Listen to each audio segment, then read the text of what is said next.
warahmatullahi wabarakatuh. Selamat pagi anak-anak Ibu, sehat ya? Sebelum kita memulai pada pembelajaran di pagi hari ini, Ibu ingin menyampaikan kepada kalian untuk merapikan meja dan kursinya. Ya sudah rapi ya? Ibu akan mengabsen dulu. Kelas 4, semua hadir? Ya, bagus. Kelas 3, semua hadir juga? Iya, sebelum kita memasuki pembelajaran di pagi hari ini, kita akan membuat kelompok berdiskusi. Kelas 3, silakan buat kelompoknya.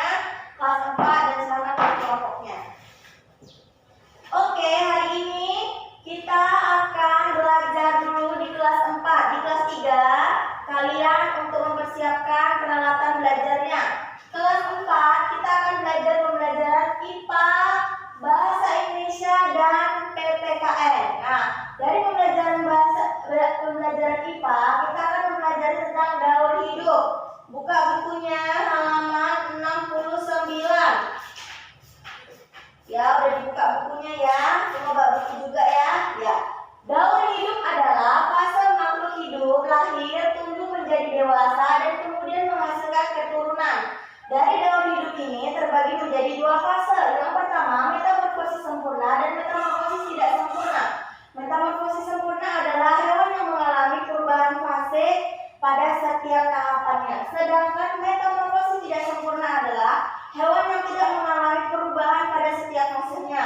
Nah, di sini ada contoh kupu-kupu dan ayam. Nah, dari sini sudah terlihat ya, dari bentuk ulat berubah menjadi telur berubah menjadi ulat, kepompong atau pupa, kupu-kupu kecil dan kupu-kupu dewasa. Sedangkan di ayam hanya berubah ukurannya saja, dari telur menjadi anak ayam dan ayam dewasa. Hanya berubah ukuran dari ayamnya itu saja. Nah, tugas untuk kelas 4 adalah kalian membandingkan metamorfosis sempurna dan tidak sempurna yang ada di sekitar sekolah kita. Oke. Selanjutnya untuk kelas 3, kita akan belajar mengenai pembelajaran bahasa Indonesia, matematika, dan SBDP. Yang pertama, matematika, kita akan belajar tentang ciri-ciri makhluk hidup. Ada yang tahu apa itu ciri-ciri makhluk hidup? Ya, ciri-ciri makhluk hidup itu terbagi menjadi 6. Yang pertama, bergerak, bernapas, makan, berkembang biak, tumbuh, dan satu lagi peka terhadap rangsang. Oke. Selanjutnya, kalian Ibu suruh untuk menceritakan ciri-ciri makhluk hidup yang ada di sekitar kita, seperti nyamuk. Itu tugasnya, nanti bakal kita kumpul. Oke, beralih lagi ke kelas 4. Yang pertama, yang tadi kan sudah IPA. Kita akan melanjutkan pembelajaran bahasa Indonesia, yaitu ciri-ciri pada cerita fiksi. Nah, ada yang tahu apa itu cerita fiksi? Ada yang tahu? Cerita fiksi adalah cerita rekaan atau hayalan pengarang. Nah, dari ciri-ciri fiksi ada 5. Ada 5. Yang pertama, cerita rekaan atau cerita nyata. Bertujuan untuk menghibur, disajikan dalam alur cerita, menggunakan bahasa yang komunikatif, dan menggunakan bahasa tidak baku. Ciri-cirinya tadi sudah Ibu jelaskan. Nah, ada juga jenis-jenisnya. Ada jenisnya itu cerita rakyat, cerita cerpen, novel. Nah, itu ya. Nah, tugas kalian untuk menceritakan tokoh-tokohnya yang ada di buku. Nah, kalian akan menceritakan ciri-ciri yang ada di buku itu juga ya. Nah, itu tugas untuk kelas 4. Beralih lagi di kelas 3. Sekarang kita masuk pembelajaran matematika. Pembelajaran matematika ini kita akan membahas tentang belajar dan menulis bilangan. Nah, Ibu sudah membuat contoh. Yang pertama, ini ada bilangan 1000. Dibaca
suara ta. Dan untuk simbol yang dua ini untuk suara ta yang lebih panjang. Ayo kita nyanyikan bareng-bareng. 1, 2, 3. Cicak di dinding. Oke, bagus sekali. Tugas untuk anak kelas 3, kalian maju satu-satu untuk menyanyikan lagu cicak-cicak di dinding. Oke? Pembelajaran hari ini selesai ya. Bagaimana pembelajarannya? Menyenangkan ya? Menyenangkan. Oke, semoga bermanfaat pembelajaran kita.